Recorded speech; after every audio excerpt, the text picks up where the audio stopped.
Yeah. 26 Okay. days. 26 days. 10. How much are tickets? 25. Should we put the ticket price on there? Do you know how many tickets you need to sell? You done the math? No, I'm not going to make all the money from tickets. That's why I need sponsors. Oh, yeah. But if you do 40 times 60. 56 isn't bad. Okay. What was the other number? 40 times 60. 2,400. Oh, I'm sorry. No. Do 20 times 60. 1,200. Is that 20? Yeah. What's 1,200? That's somewhere around. So like individual tickets are $25. Couple is $40. Oh. And there's 60 tickets available.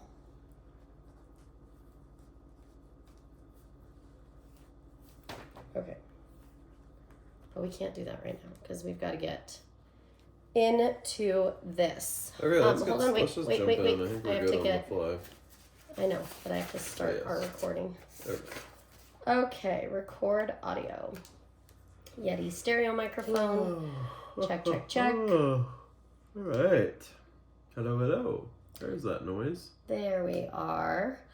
All right, everyone. Okay, are you clocking the time right now, honey? So, hold on. Oh, we're not going to record this part. I know. I've got this going. Just a minute. Stopwatch. Here we go. Ready? There it is. You've got me timed. All right, everyone. Hello. Welcome back. Yes, welcome back. This is Comedy and Counseling, and I am Mimi. And I'm Andy. And we are navigating life. Oh, can we just try it again? Can you say Salonen? Can you say Andy Salonen? So that they know we're married. I mean, I'm sure they won't.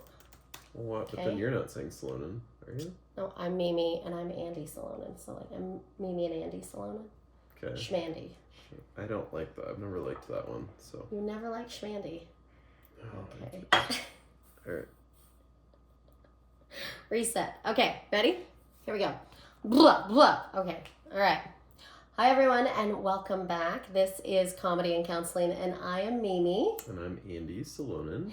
And we are here navigating life and family, one joke and therapy session at a time. Yay! Snap. Welcome back. This is episode 2. And it's very exciting because we got episode 1 done. And did you have any feedback on episode 1? I did, and I have it written down, but I don't know if there's time to share. But I'd love to hear all of your feedback in our comments. You'd like everyone else's feedback. Your sister Not gave mine. feedback. My brother gave feedback. Thank you. Keep it tight. Keep it tight. You. Thank you guys so much. What's our episode called today? Fun in the Pain. Oof. Fun in the Pain. And so what we're going to be talking about today is we are former foster parents, but still current adoptive parents. Okay? Yes. That's an important distinction. We were foster parents from 2018 to 2020. Yeah. To 2 years. Yeah. 2 years of foster care. And we've got 2 kids. One of our kiddos, our first son, was adopted, but not in foster care. And they call that a domestic infant adoption. The way we talk about that is just ridiculous. Yeah. International. There's formalities to it. There is. Yeah. You gotta let them know where you get the kids, huh? Our youngest, though, our daughter was adopted out of foster care, and she was only we only had one other foster kid in our house. We have. So, right? Yeah.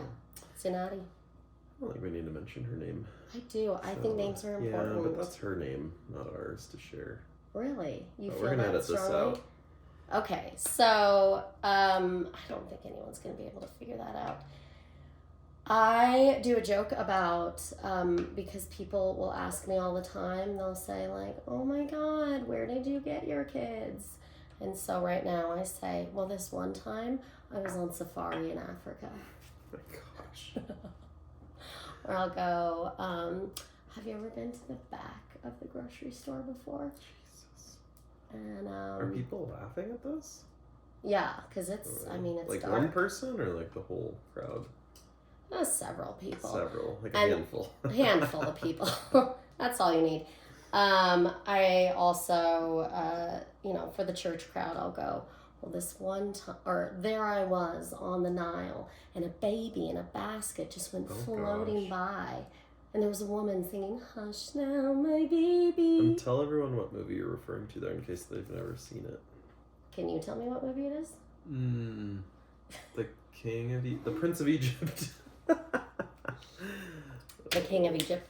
I told my sister that I watched too much Prince of Egypt to not believe that my children will be the Moses of their bio families, right? Yeah. They're going to restore justice. But in this situation, that means that we are Pharaoh. And the plagues are coming for us, okay? I mean, maybe they are at this point. Maybe they are. A big election. Maybe they are, but I'm here for it.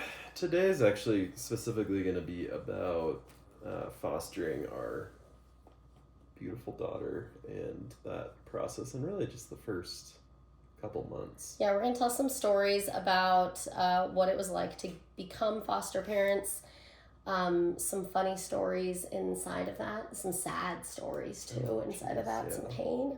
We're going to hunt in the pain. And then we, like our last episode, we're going to give you a takeaway. And then we're going to tell you what food we've been making. Because we got to end with some joy.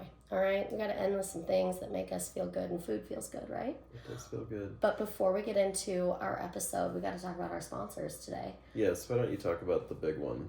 Okay, our main sponsor is Parenthood Punchlines. This is going to be my first produced event as a comedy producer, and I'll also be a main act. Janae Burris, who's a phenomenal comedian, so funny. She's out of Comedy Works in Denver. She's one of the pros there and runs the new talent night there. She's like, she's actually helped me with some of my jokes too, and I just find her to be, she's the one that gave me the line, Safari in Africa. And that's good. Yeah, she's like, you should just say that. And I do feel like she's just trying to get me in trouble. So that's. Is this the first time you've given her credit for it? Publicly? Publicly, yeah. But I just said it for the first time. I added that to the bit the first time at my mom's Unhinged show this week. So, and it went over pretty well. It was like my opener. Well, it sounds like she has a lot to teach you. She did, because one of the things is the ending of that joke, and she told me, she texted me after, and she was like, hey, remember to finish it up. Wrap it up, keep it tight. And the real way to become a foster parent, where do you get your kids? How do you get them? Paperwork. Just a lot of paperwork. That's all you gotta do, right? How much paperwork? I thought you were gonna say keep it tight. That's how I end my set. That's right. You should come see my comedy sometime, do you think? Well, I'm here with the kids. Well, I am watching the children, for God's sakes. So anyways, this is December 11th. Tickets are on sale right now. It's in Longmont, Colorado. Chili's is sponsoring it, so there's going to be some food. Shout out Amber for Chili's. And it's also in collaboration with Boulder County Health and Human Services for foster care parent recruitment. We're not recruiting foster children, because that's just systemic racism and poverty and things like that. But good. Very fun. But we are looking for good foster parents, and I think that us sharing about our story, because I feel like if people can see me and say, that girl who's absolutely very irresponsible and very inappropriate can be a foster parent, I could too. Yeah. And maybe they could have some fun in the trauma of it too, right? There were some fun times, and we'll talk about that. It's hard to recall. It's hard to pinpoint the fun. In fact, my heart's kind of racing right now just thinking about it. Okay. I will help you. Jeez. I will help you. You'll be fine. This is Parenthood Punchlines. Go to the show. How do we get tickets? just go to Mimi Salonen on Instagram or look up Parenthood Punchlines. You can get your tickets on Eventbrite is where we're hosting those tickets out of right now. You hesitated a couple seconds too long there when I asked you how to get tickets. Okay. You are very concerned, and I appreciate that. Okay. Well, good luck finding them. They're online, folks. Okay? All right, why don't you talk about your sponsor of the podcast? Gosh, Ozo Coffee. Okay, I'm going to do a different mug every week. For those of you who are... The camera is right here.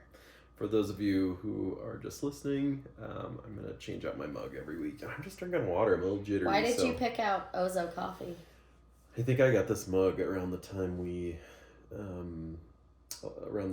Adriana was placed with us in foster care. And at that point, And those were good memories for you. Well, yeah, it's taken me years to find them good, but yes. There you go. Say it out loud. See, we're going to redo Talk those to my brain therapist about it. pathways. So at the time we just had Abel, right? And he was just like 3.5. And at that point we really like settled into parenthood, 1 kid. 3.5 is still hard, right? But like we're good. Mimi and I were both working. Abel was, had childcare during the day, and I worked at a church, so I feel like the cliche there is pastors just sit around and drink coffee with Which people is true. all day. Yeah. It's a good. We drank a lot of coffee. You also anyways, had time with old people at Parenthood. Yeah, well, that could be my time. That could be a book, let alone a podcast no, episode. it's gonna be. We're gonna get into that. Anyways, so I think Ozo opened in Longmont around that time, or maybe within that time period. Anyways, I have this Ozo mug, but I was inspired by Ozo Coffee. You need to look here or at me. Why are you looking at this? I'm sorry. Continue. I'm sorry. I was inspired to get a Chemex, for those of you who don't know. It's a very fancy pour-over system. Oh, you loved your Chemex moments.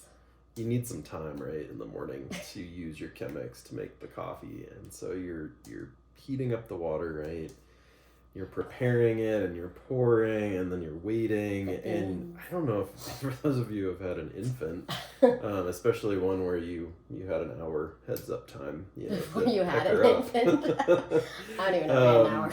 Yeah, we had a few minutes. We actually had to get rid of the Chemex. No, the Chemex, number one, we did get rid of it, but not before it shattered. We were still trying. There's a whole metaphor in this. We were still trying to use it, even though it had shattered, the whole top part. It was dangerous. It was very dangerous, but we were like, we're still going to use this. Well, there was no time to use it anymore, and we're so mad at each other in the morning. Yeah, and so we had to go out and buy a coffee pot. That had a timer so that it would be ready for us. Because you would pre-make it and you'd set the alarm. Yes. And so that it would just be brewing. Someone had to take care of us, and it was coffee. Well, anyways, Ozo, I'd love another Chemex if you want to provide me one, because I think we are in that stage where we could probably get one. I think you do French press on the weekends. You find that to be like your thing that you do. Yeah. It's not helpful for me, but that's fun. And then mine is, my other one is, I'm drinking out of my Owala, of course. This is Do More of What You Love, and as an ADHD person, I've gotten so many people on this water bottle that we should be sponsored. Walmart has them. Okay, good. Target has them. Yeah. Online, Amazon, anywhere, but it's Owala. And as an ADHD person, the mouth feels of this, it's like you can suck and pour. I don't want it to sound dirty, but it's good. It is so right. Side note, how many water bottles have you had in the time we've known each other? I don't even want to go. All right, Mr. Martyr, and go get your ugly ass Nalgene with all its stickers on it from college. No, it's only my second Nalgene in my whole life. I did lose my first one, but I've had this one probably 10 years. Every time the kids and I get a water bottle, he gets his out and he goes, I have my original water bottle, kids. I just want you to know about Dad's water bottle. You could just take care of your stuff. Let's shift gears here and talk about fun in the pain. All right. All right. Well, let's go right into we became in order to become foster parents, right? You have to take some classes, and then you have to do a home study. And there's a story about our home study that I always enjoy hearing. So when you... Well, for those of you who don't know what a home study is, it's where the county, sends a social worker over just to ensure that your home is safe and appropriate for, a kiddo to reside in. So. And that's just one part of your home study. Is like part. them actually coming out to your house to do this check. Yeah. There's like financials, backgrounds, interviews, counseling. There's lots that goes into all sorts of stuff. Yeah. They gotta make sure your balls are okay. Oh my gosh. All right. Jeez. Come on. Anyways, that goes really into this. So the social worker came over to our house. What was that gal's name? She was nice. I can't believe she passed us. It wasn't Tanya. No. Well, anyways, we lived in a different house at that point, and she's over, and she wants a tour of the house, and we have one child, and our house is like you get your house ready for the home study, so it's like you immaculate. Should. I think you'd baked cookies. There's like a candle going. Like it is like. It is a lovely environment it's completely cleaned, I don't think Abel was even there. He's probably at school. Anyways. Get rid of that child. We want to show the perfection that we are. Well, we did have one unexpected thing happen and deviation. And so you went up our stairs to the second story, and you took an immediate left, right, and that was our master bedroom, and we're really proud of ourselves for taking this woman around our house, and we've got so much hope. Yeah, we all turned the corner, and on our bed is our sweet dog Frank. He's a oversized Yorkie. Oh, he's a good boy. If you go to the YouTube right now, you can see I'm holding Frank in my arms. Yeah. He's old now. And what is Frank doing when we all round the corner? Well, Frank has a bear that I've had since Aunt Pam got that bear for me when I was a little girl. And I've always had this bear. His name's Mr. Bear, and he's a big stuffy. And when I got Frank developed a relationship with Mr. Bear. Pretty intimate, pretty strong. Mm-hmm. And we round that corner, and Frank is on the bed just humping the crap out of this bear. And he's panting. He's panting, and he's like...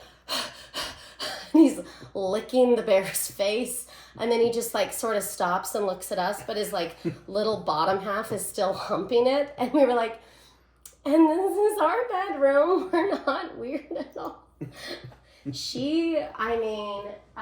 sure she's seen worse. Oh, she's for sure seen worse, but I don't think I've ever... And thankfully, Frank really has never humped anything else. He's always just humped Mr. Bear. He only humps Mr. Bear. That's inappropriate. He wasn't going to hump the foster child. No. So.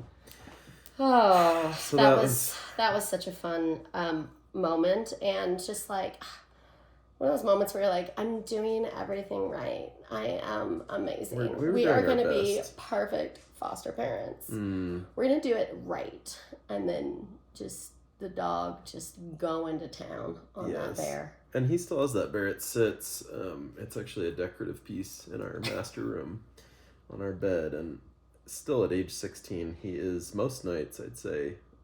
If there's any weird energy between Andy and I when we go up to bed, Frank takes that out. He feels that, and then he just... Yeah. You can tell what's going on between Andy and I with how hard Frank is humping that bear. Yeah. So, beautiful. Well, so that was challenging. Maybe we should, jump to meeting Adriana and... Skip all this stuff you didn't want to talk about? What happened there? Well, I'll say before... I think we've got... All this stuff happens after that. I know. I'm just going to say this. Part of doing foster care and becoming foster parents in that process, and we'll talk about this on another episode for sure, but talk more about this because it's a more than one episode type of topic, right? It's a big topic in our lives, and in others, I think, and in other people's lives. But I think one of the big things with going into anything like adoption, foster care, having kids, is the community that you have around you at the time, and then you build as well. And so community was a big part of that. We had a good church community. We had best friends that did foster care classes with us and got like a placement at the same time as us. And then we had, we've had friendship breakups and church breakups and all sorts of breakups, and the whole thing is that community matters. And there's a lot of painful stories. There's fun in that pain, and that'll be for another episode. Well, and we also had a lot of fun with those communities. Yeah. There was a lot of like laughing at how ridiculous, what did we get ourselves into, and why the heck did we sign up for this? And I just don't think you can, I think that we were, quote unquote successful, or that we've been able to stay together and things like that. Because it's no wonder we haven't broken up over it. Yeah. But because that we were able to like laugh at like, oh my gosh, there are some messed up things here, right? Okay, good.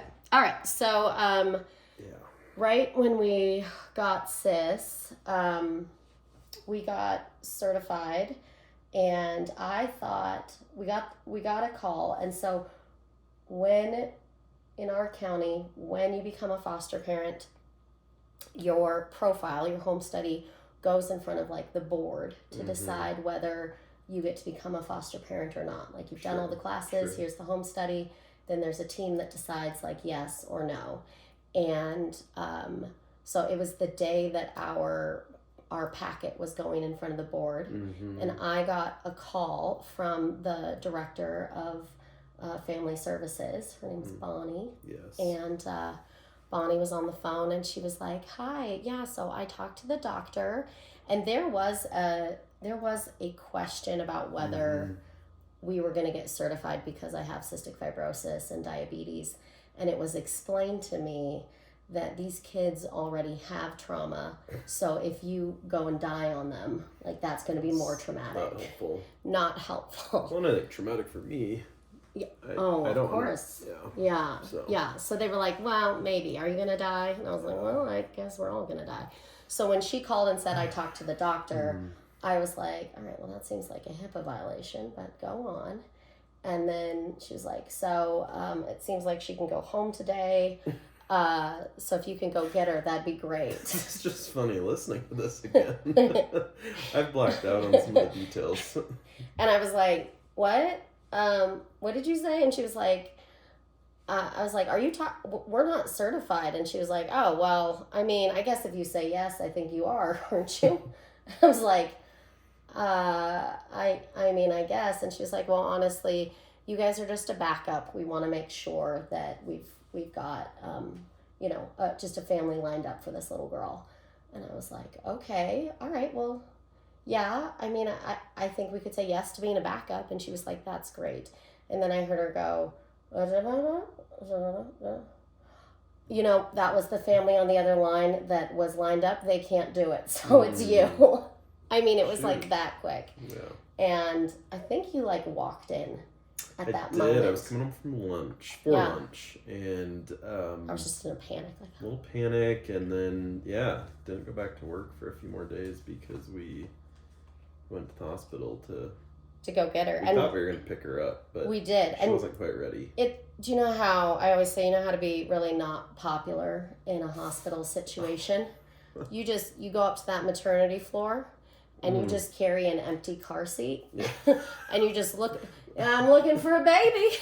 Somebody called and said there was a baby that needed needed to be taken home up here. And I remember on that phone call, she kept like referring to her as like the baby, the girl, and I was like, does she have a name? And she was like, her name's, what's her name? Her name is Adriana or Adriana. We're not really sure. Like, she didn't know how to pronounce her name. And I was like, what can you tell me about her? And she was like, honestly, nothing. Super helpful. She's, I mean, like, we didn't even know. I guess she maybe told me her birth date, so we knew she'd been in NICU for a while. but it was like, hey, has mom been there? What's her story? Is she sick? Yeah. The things, and that should have been our first like realization that when would you're know when more. you're in kind of panic mode though, you're not thinking rationally, and you're not coming up with those questions until all of a sudden you're at home with a preemie and very medically fragile. Is this a medically fragile child? Should I have training in this? I don't know. Well, we did show up, and she was on oxygen, feeding tube. She was like 5 pounds. And I will always love the nurse so much, because we walked in that room with an empty car seat, and Adriana was getting her little bath, and that nurse was like, "Who are you?"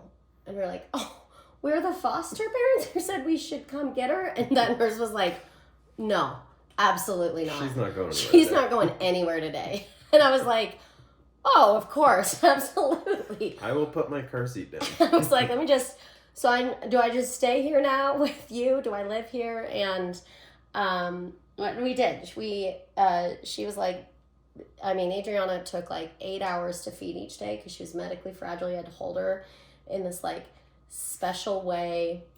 She had all sorts of stuff going on, but it was a pretty magical time at the hospital with her, because she immediately, upon us getting there, and fun side note, the county did not show up at the same time as us. They weren't there for like another hour, so we were truly just trying to talk to these people and being like, no, we really are foster parents for her. But we got to hold her, and they were teaching us how to feed her, and we were just, and this is like in the middle of a work day for you, right? Like and probably you. And you were. I can't remember. I can't remember if it was one of those seasons where you had a job or not, but. Wow, that's painful. But I do remember I was lounging that day. Oh yeah, yeah. Well, that was the last time you lounged. That was a real wake up call. But Adriana, really all of her vitals started to improve within like hours. Yeah, there was a lot of stabilization and kind of some thriving that happened in a very short amount of time, and it was pretty powerflocking to see. I don't know if you like the trauma. Did you realize it was powerful in the moment? Were you clocking that, like how incredible it was? Not until later, no. Yeah. But she started eating on her own. Oxygen was removed. She gained weight. There's just like little things that happened, and we were there for 2 nights. You were. I was there for 2 nights. We had with another her. child already. Yes. Anyways, yeah, I think it speaks to like this whole idea of like co-regulation, right? And and that was really hard for me, and I think hard for a lot of parents, where regardless of how old your kiddo is, something happens unexpected and you become unwound or dysregulated, and that actually makes it worse for the kiddo. Your anxiety. Yeah. And so let's talk about, because going into foster care, you did not think that we would have an infant at all, and you were already you already had some anxious things happening in that season of life for you, right? Yeah, my job was kind of messy. I was in I That's was like in my last. You were getting Bible thumped. I did get thumped by Bible, but that's a whole other episode. That's a whole other episode. Last semester of grad school, stressful. Yes. And just you, lots going on. In general, your personality, you don't like to be touched. Yeah. And you don't like new people really at all. Well, let me tell you, we had a baby who was brand new, and babies actually need touch all the time. Yeah. And Andy was like, and she puked on him all the time too. Yeah, and Andy he's not a huge fan of mess, and so there were a lot of things.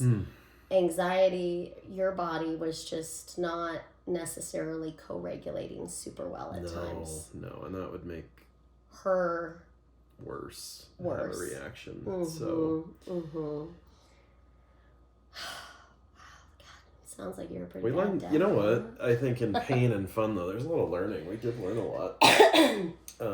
We learned so much. Something else, that was kind of funny about that time is I think within 2 weeks of having her, Abel got a buckle fracture, broke. I think that was also your fault, too. That was part of my fault, too. We were on a trampoline together, and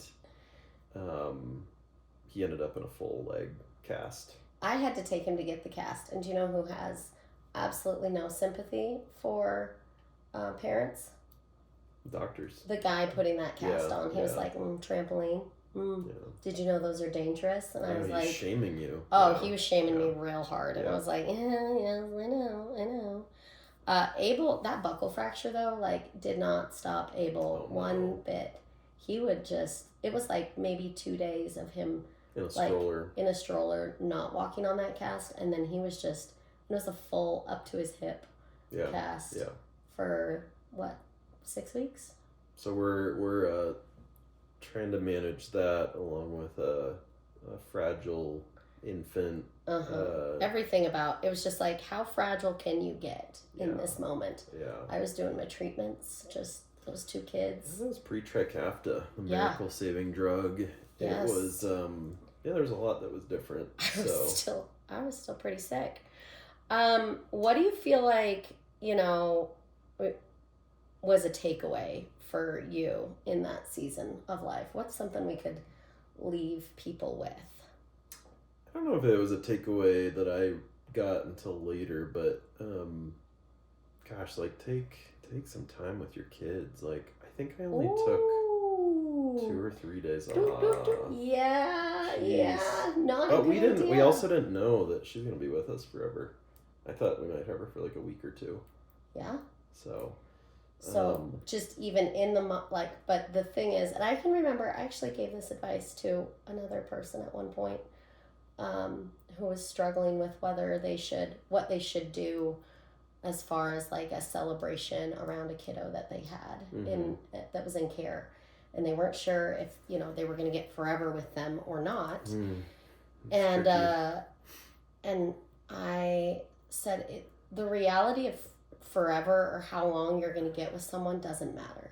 You have that moment with them. What matters, that time. Yes, what matters is you have this time with them right now. And with Adriana, I wish that there would have been someone who would have given you this advice, or me this advice, or our family this advice, is when you get a new placement, whether it's going to be long term or even if it's overnight, you need to take time off, because families need to adjust to that disruption, and you need to bond. Yeah, it speaks into attachment, right? Yeah. And that's what she really needed in that moment, was attachment. And it impacts her to this day, probably. Yeah. I mean, not probably. It does. So, for sure. There's all of our stuff. On it. We all have attachment things that impact us to this day. And it's really just about understanding, having an awareness about it and being able to... And being in tune with yourself, right? Yes. What triggers you. I think somebody told me this, and I don't know who to give credit, but... Probably, but asking the question, taking a moment when something happens with your kid and asking yourself, is this about me? Is this issue coming up because I'm triggered, and is it my stuff? Or is this really about the situation in front of me, Most of the stuff that we deal with Abel, I would say, where I get where I think it's a life or death matter, it's me being triggered about my own stuff. Yeah, and that's the same with me and sis. So, oh yeah. I think so what's the takeaway from today though? I mean, well, my takeaway from today is, if you aren't laughing at your own pain with your kids, then life is probably miserable, and you only get one life, so why take it so seriously? You should laugh every day. Yeah. And you should let your kids see you laugh about some of your pain, so that they can learn to laugh at some of their pain, because I do think that laughing about pain is one of the ways that we heal it and process it in our bodies. Humor can really unlock or move through pain. Yes. I mean, it's humor in uncomfortable situations, right? Oh, every time. Yeah. Do you think I should read this last line that I wrote here? Well, we're kind of running out of time, so I think we do need to transition. Thankfully, there's probably going to be a third episode where you can talk more. I hate you so much. Okay, here's what I said. Do you know why successful people, end it? Kill themselves? Yeah. Yeah. Because they're not happy? They don't laugh enough at their own pain. But they definitely laugh enough at other people's pain. Oh. You're laughing at the wrong pain. Sure. You gotta laugh at your pain. Sure. You can't laugh at other people's pain. Which in turn is really just laughing at yourself, right? Yes. Yes. Yeah. Ease up on them mashed potatoes. Go easy, folks. Go easy on yourself. Let go of some of that control. Okay, so we are coming towards the end here of our episode. Oh, it got really heavy there. There needs to be more laughter in this episode, okay? Mm. All right, so tell me about your molasses cookies. Why are you saying it with that accent or that tone? Molasses. Doesn't the word molasses just make you want to go I don't know the origins of molasses, but really all it is cane sugar, but that's how you make brown sugar. It's cane sugar with. Well, molasses is different than brown sugar. Well, that's how you make brown sugar. Is molasses and cane sugar. Oh. Anyways, I made my grandma's molasses cookies this week. Gayleen, rest in peace, Grammy. I got a recipe box when she died. That's what I wanted. Anyways, made her cookies. Oh, they're so good. Oh, man, we brought them all over. I brought them to work. I brought them to the Moms Unhinged show. People were just like, oh, gave them to some neighbors. They've been all over the place. They've been all over. Molasses, the kids loved them. Grammy lives forever through her cookies. Oh, so. Yeah. We should leave the recipe for the molasses cookies we'll work on in the show notes. I don't know if I'm willing to give that up. Oh, wow. All right. Honestly, ask us for it, and Andy will tell you no. What did you make? What are you going to make? Okay, so that's where it comes down to. Gosh. I did make, this week, one of the ways that I process my pain is through cooking and making soup. So I did make some chicken noodle soup. Tis the season, and that was a big hit. I used angel hair pasta. Normally, growing up, my mom used Ream's noodles, the frozen noodles. I know. But I used some angel hair and secret ingredients, ginger. Add some ginger to your chicken noodle soup. And actually, I used Tab's Sunshine seasoning. Tabitha Brown Sunshine seasoning. Good. All right. But this then week, though. Tonight, we're going to make the Barefoot Contessa, Ina Garten. We're going to make her perfect roast chicken. Now, Jeffrey, he loved this every Friday night. Read all this. I know. We're not going to. Look it up. Perfect roast chicken. It'll be on Google. Okay, well, that's what I'm going to make. I don't have time to read about her life story. She has a autobiography, doesn't she? She does. It's phenomenal. You guys should read it. Yeah. Her and Martha Stewart have beef, and I love both of them so much. Yes. Ina Garten also has an episode with Julia Louis-Dreyfus. Oh my gosh, really good. Oh, on her podcast Wiser Than Me. Yeah. Okay, so I want to preview the next episodes for you guys, and I'm being hustled out the door here because Andy likes to keep it tight. That's why I never got pregnant. Keep it tight. What the heck? Jeez. All right. So we came up with our titles from actually our first episode gave us a lot of tags and titles. So here's what you guys have to look forward to. We're not gonna tell you the themes. We're just gonna tell you the titles of the episodes. No guarantees. We might change our mind. Okay. All right. So I'll read the first one. You read the second one. What's the opposite of sacrifice? Take whatever you want. You're doing your best. No. No, you cannot. Why is that in there? We shouldn't educate the disabled. That would be the second one that Andy was unwilling to. Where did that come from? Because you can't get disability and go to college. Okay, that was a lesson I learned. So the other one is take whatever you want. You're doing your best. Take inventory once in a while. Use everything you have. Make your own damn sandwich. Sorry, you wanted to say that one. Take care of me all the time. Oh! Take care of Mimi all the time? Is that something that you want to do? That is what I'm already doing it. Jeez. Okay, It'd be and nice so to be recognized for it. Okay, guys, We gotta sign off. Wait. I took the day off today. All right, we do need to sign off, but we need to grow. And if you want to help take care of Mimi instead of making it all on Andy, you can become a sponsor of this podcast. Amen. Okay, amen. But please like and subscribe on YouTube if you're watching this on YouTube. But leave a positive review for us because that is like the main way we can grow our podcast. Yeah. Only positive reviews, people, obviously. 5 stars and up on Apple Podcasts, Spotify, wherever you get your podcasts. Even if you just liked one thing and you didn't like the rest of it. Yeah. And as always, we're going to end with Andy giving me some physical affection on camera. So let's go ahead. Come on, baby. Let's just do this. Let's nice old side hug. Ah, there he is. We're going to do something different each time. Oh, yeah. We're just hugging from the side. Oh, babe. All right. I love ya. I love you. Okay. I hope you all have a nice weekend. We hope you have Take care a great now. day. Bye-bye. Uh-oh.